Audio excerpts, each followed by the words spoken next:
environment has so much more to do with this than we actually initially might think. I want to be clear, I don't believe now, because I don't drink and I'm constantly around people drinking. I am always the only person that doesn't drink at these events. So I don't think that it's the make or break thing to whether someone is going to drink or not. That's silly. But to be able to actually cold turkey stop drinking after spending years of drinking around the same people, I actually do believe environment matters a ton.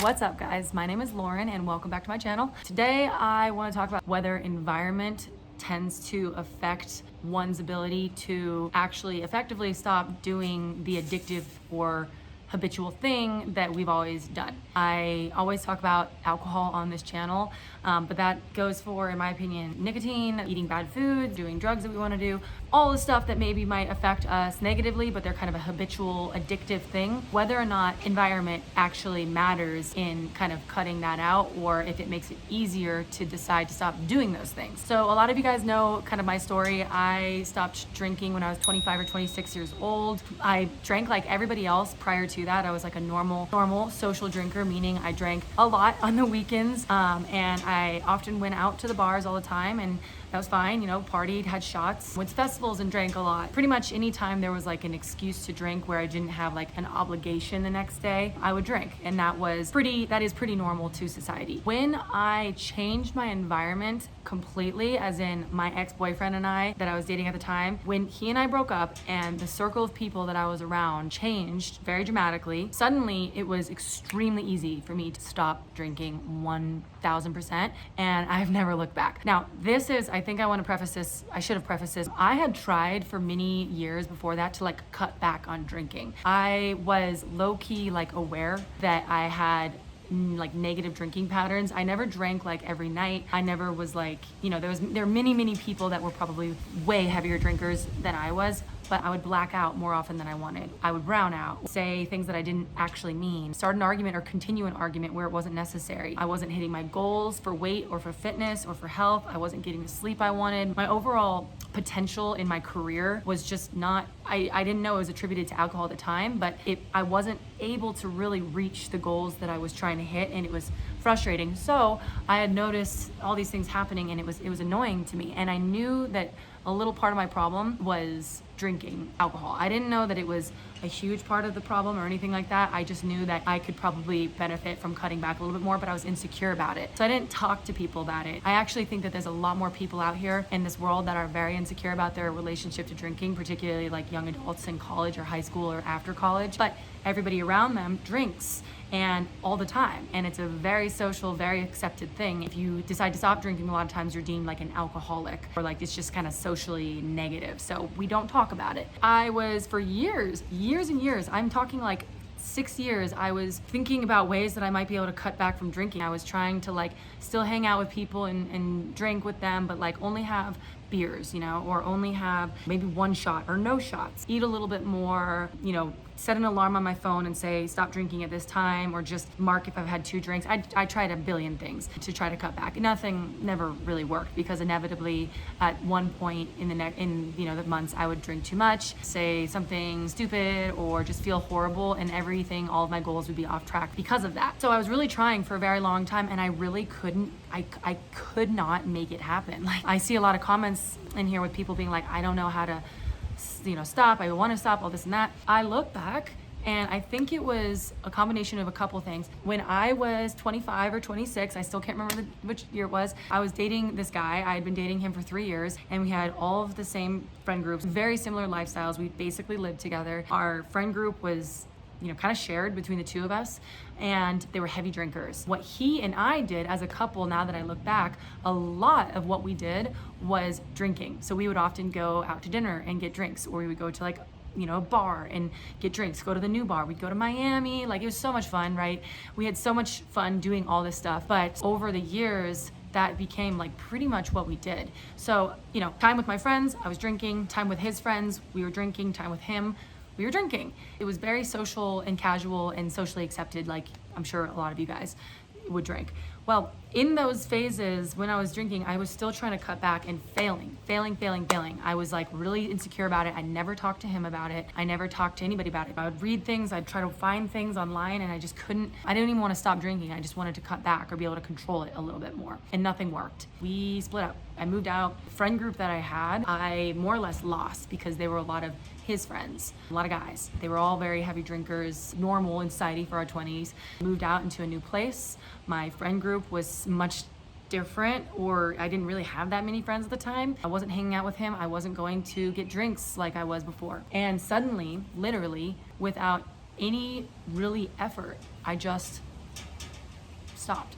And it was like a relief. Like, that's the craziest thing. I just felt relieved. I didn't actually want to drink anymore. It wasn't that in my mind I was like, okay, it kind of sounds nice. Like, I was very sad because it was a breakup and my mom's stuff, and my work was kind of tricky at the time. There's a lot of things going on. So I was very sad, very depressed, but I did not even drink at that time because I was so out of my other environment that kept me drinking all the time. And sorry, I don't know what this bird is doing. It's quite loud. I was now removed completely from this environment, which did have kind of what I was used to, the partying, the drinking, the people partying and the drinking. They bring that to the table. That's what they want to do. That's kind of what was around me. Once I completely separated from that, not because I chose to, because like the breakup, suddenly it was just like, whoa, like this is easy. Actually, I chose to just kind of fly under the radar for a little while, meaning I would go kick it with people that I know didn't really drink all that much. I would just hang out by myself, or, you know, other things like that. Another thing that I think really means that environment means a lot was when I took my mom to rehab. During those years, I started to see my mom's drinking go down pretty bad. I was seeing kind of her experience as just like this like shit show, and I was like, man, how do I help her? It was exhausting. I was trying to help her, and it was very sad because I was watching my mom at the time I thought die. And so watching all this stuff go down and then continuing to drink, I too was having these insecurities. My mom was in her 60s. When I flew her out to rehab, I literally flew one day. She stayed there. She did not want to go to rehab, not by any means. And she was impossible to get to stop drinking prior to that. I mean, impossible. Like, I couldn't control her. That's why I wanted to put her in rehab. So we get her to rehab, she's there, and she's only supposed to stay like 20 days. She ends up staying through Christmas, through New Year's, for the entire like 46 days, and had no withdrawal, no problem stopping. It wasn't even a difficult task for her. That's what she told me. And she started to get a new perspective on alcohol, right? It was just easy for her to stop while she was there. So that was really interesting for me because I was under the impression, you know, she'd always talked about how it was this addiction, that it was this disease, that she was genetically predisposed to drink and all this stuff. And the more and more I learn about that, the more I think that's, this isn't a video for another time, it's very controversial, but though I do think there are people that might be more prone to specifically alcohol because it's like an endorphin rush, I think that's an excuse. And I think that it's environment a lot of the time. So, you know, removing my mom from her normal day-to-day where she had constant access to alcohol, constant access to wine if she wanted, her friends drank, her, you know, people around her all drank, and simply putting her in another space where alcohol really wasn't around.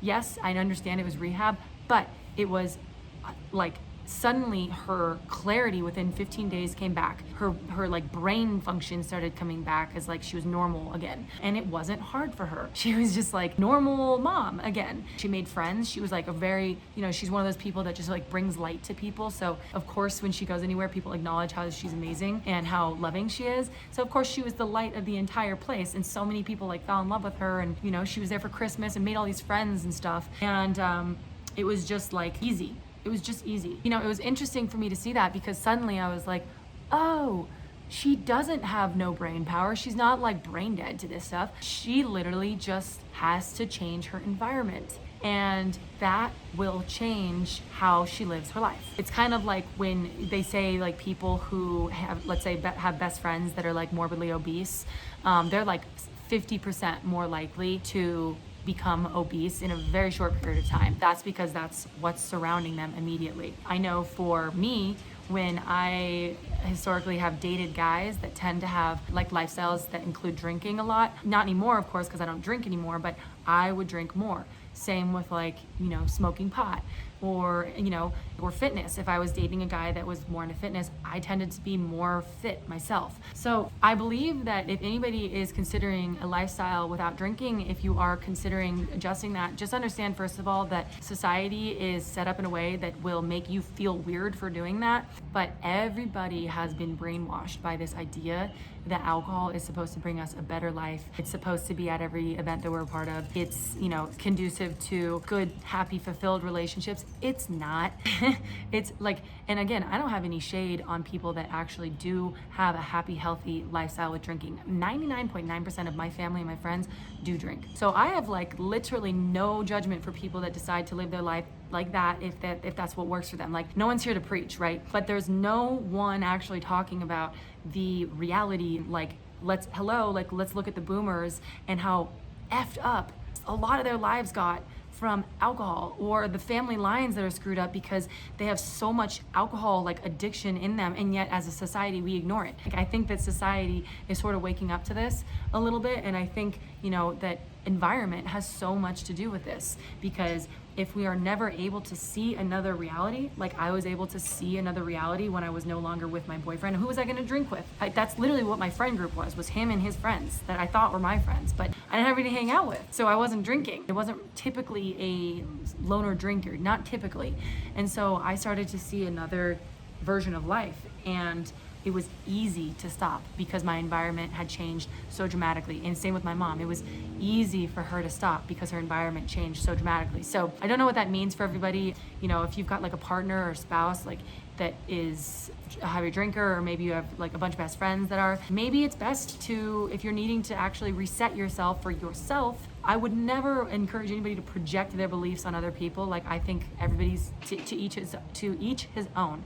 But I do think that if anybody's like me, maybe take some space and some time to recalibrate to what this new version of you is. And I talked about this in other videos, kind of recreating your identity. I still do it with other things. Like, I am now always around jewels, like the little jewel nicotine things. I don't want to smoke them. I know I'm going to look like shit. I know I feel like shit. I know I constantly smoke them all the time. It hurts my lungs. So I have, at the beginning of this year, I made a rule that a law of my identity, that I will never smoke one of those again. And I just had to do it, cut the line in the sand, get away from people for a little while that were doing it. And then I got a couple weeks under me and I was good. And I was good, meaning I had momentum going. Right? So that's what I would suggest for anybody that's maybe in this boat. There's all different levels of people that drink. But if you're anything like me and you're considering that lifestyle, build the momentum by changing the environment and letting yourself kind of reset into your new identity. That's really what I did. And then you start to see the world as this program that we're stuck in. Notice how people drink when they're happy, when they're sad, when they're bored, when they're lonely, everything all the time. But the reality is, it causes anxiety, it causes depression, inflammation, which encourages weight gain and retains weight. It causes people to need to take pills for things. It causes fights, it causes accidents. Hugely helps with the people going to the hospital and those types of bills for healthcare. Big pharmaceutical companies dish out pills because of people's side effects of drinking. Like, it's a huge deal. This is a huge deal. Start to notice that stuff if you did decide to take that time, but start to pay attention to it and maybe look at it in a different frame, because that's what I did, and that's best thing I ever did for myself. So 50% of all murders are done by people that were under the influence of alcohol. So much rape happens underneath alcohol. Like, something like 50% of car accidents in like Texas are due to alcohol, and like 40% nationwide happen when somebody was drinking. So, I'm not on my like pedestal here saying like, I'm sober Sally and I think everybody should stop. Like, no, I'm not saying that, but I am saying that the reality is that it is abnormal to drink the way that society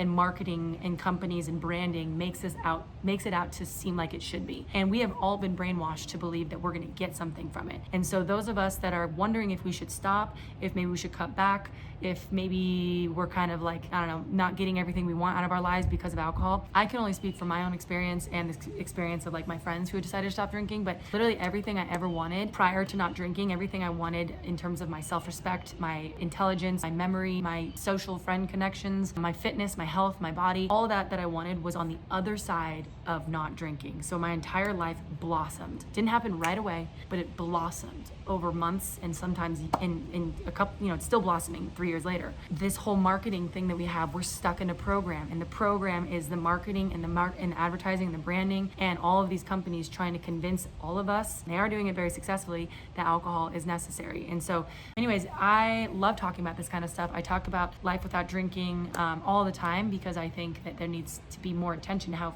fucking awesome this life is. And again, I don't sit in a corner. I go out, I party, I hang out with people, I go do all the things that I always did, but I actually remember them and I feel good and I don't feel like I'm losing out on anything. So if you guys are interested in living a life without drinking, go ahead and subscribe below. Talk about it all the time. If you like this video, please like it. I also make other videos about just like lifestyle hacks and just things that I actually have found that have helped me in my life. So go ahead and check those out as well. And if you guys have any comments, any questions, drop them down below. Would love to see them. Anyways, hope you guys have a great week. Talk to you later.